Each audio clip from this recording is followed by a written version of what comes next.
मध्य पूर्व आशिया युद्धानं होरपळला असताना या युद्धाच्या झळा आता भारताला बसू लागलेल्या आहेत। युद्धामुळे गॅस वाहतूक ठप्प झाली आणि त्यामुळे अनेक शहरांमधील गॅस पुरवठा विस्कळीत झालेला आहे।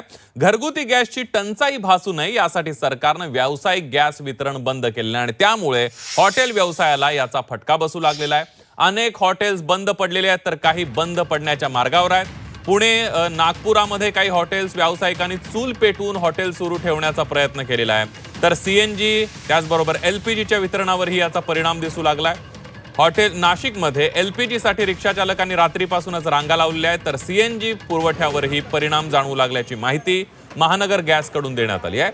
महानगरच नव्हे तर अमरावती, शिर्डी, शिरूर या महापालिकांच्या मोठ्या महानगरांव्यतिरिक्तच अमरावती, शिर्डी, शिरूर यासारख्या भागांनाही गॅस टंचाईच्या झळा बसू लागलेल्या आहेत। हॉटेल व्यवसायावर, शेती तसंच गॅसवर चालणाऱ्या उद्योगांनाही युद्धाची झळ बसू लागलेली आहे।